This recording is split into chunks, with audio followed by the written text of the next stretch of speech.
une discipline de vie que tu dois établir dans ta vie. Une discipline de vie. D'abord apprendre à s'assumer et ensuite être capable d'assumer les autres. On ne peut pas vivre une vie désordonnée et croire que Jésus va venir tout arranger. Écoutez-moi bien. Jésus, il est tout puissant et non tout faisant. Alors, si il y a une chose que toi tu peux faire et tu ne fais pas, crie Milan, Dieu ne fera jamais ça pour toi. Amen. Tout ce que tu peux faire, fais-le. Ce que tu ne peux pas faire, Dieu le fera.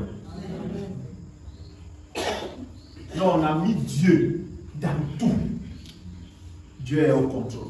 Toi-même, tu sais que pour l'instant, tu ne peux pas assumer un enfant. Il dit non, il faut que Dieu nous bénisse avec un enfant. Okay. L'enfant arrive, au lieu que ce soit une joie, ça devient une peine pour toi. Ça devient un fardeau. Et pourtant, que si tu étais préparé, ça ne devait pas être un fardeau. Donc, il faut que tu sois capable de te préparer. Quelqu'un dit non, même si la bénédiction à dire arrive, Dieu est au contrôle. Dieu est au contrôle. Dieu est au contrôle des choses que tu n'as pas le contrôle. Dieu est au contrôle des choses que tu n'as pas le contrôle. Mais les choses où tu peux tenir le contrôle de ça, Dieu ne sera jamais au contrôle. Je sais que ça t'énerve. Mais c'est la raison pour laquelle je suis là. Pour que de telles choses t'énervent et t'amènent à changer de mentalité. Parce que des fois, à un moment donné, on a trouvé certains chrétiens comme si à un moment donné, ils avaient plus le cerveau. Non, le chrétien a bel et bien un cerveau en place. Il a un cerveau. Et c'est pourquoi, dans la foi, en fait, on ne vient pas dans la foi pour fuir ses responsabilités. On vient dans la foi pour assumer. C'est pour assumer même nos responsabilités. C'est pourquoi on doit apprendre à vivre. On doit apprendre à marcher. Et on doit apprendre à poser nos pas et savoir chaque chose mettre à sa place. La vie, ce n'est pas la course. Et tu fais course avec personne. Il y a quelqu'un à côté de toi, tu ne fais la course avec personne. En dehors que ce soit dans ta tête. Amen. Parce que quand c'est dans ta tête que tu fais concurrence avec les gens, à un moment donné, tu cours avec les gens dans ta tête, mais personne ne court avec toi.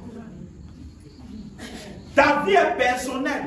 Ta vie est individuelle. C'est là. Donc, il faut dire que s'il y a une personne avec qui tu dois faire concurrence, c'est avec toi-même.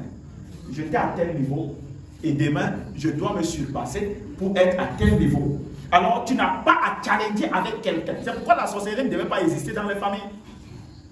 Bon, mais comme il y a des ingénieurs, les professeurs qui ont créé ça dans la famille. Parce que, en fait, le fait que j'ai prospéré, même si on te donne la même vie, tu ne vas pas t'en sortir.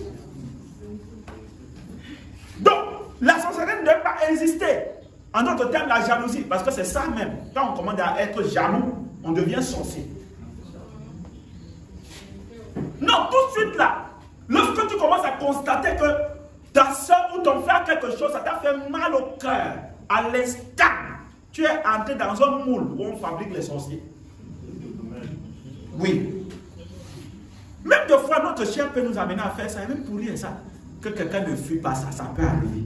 Je suis analysé ceci. C'est-à-dire que tu vois quelqu'un obtenir quelque chose, ton cœur fait un genre, appelez mon cœur, calme-toi, même David a dit ça. Mon cœur ne t'abat pas. Crois en Jésus. Oui, oui, oui. Et surtout s'il arrive que toi tu es là depuis, imagine-toi que ok, Dieu est sur un mandier. Tu attends quand tu quittes. Avant de ton quelqu'un te ramasse. Ton cœur peut s'arrêter. J'essaye de vous donner l'évangile dans les faits réels. Que si vous n'avez pas compris les évangiles codés, au moins dans les faits réels, vous deviez comprendre. C'est pourquoi si quelqu'un échoue ici, c'est son choix. C'est son choix. Pourquoi? Parce qu'en fait, il y a des gens, malgré qu'ils ont reçu cet enseignement, ils choisissent quand même d'échouer. Et quand donc tu choisis d'échouer, vraiment, n'appelle personne là-bas. Parce que c'est une histoire de famille. Entre toi et l'échec. Parce que c'est ton choix. Parce que donc, à un moment donné, choisissent d'échouer. Et là, maintenant, on commence à embêter les gens. Ok, si la grâce te localise, c'est bien. Si elle ne te localise pas, c'est ton problème. Parce qu'il y a des gens, à un moment donné, à qui Dieu donne la possibilité qu'aujourd'hui tu as 10 francs.